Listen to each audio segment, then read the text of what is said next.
Hello, in front of me I have Samsung S25, and in this video I'm going to show you how to reset keyboard settings.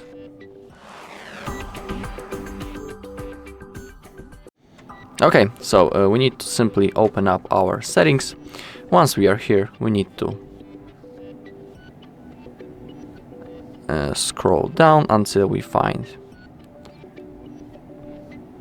the general management. In here, select Samsung keyboard settings.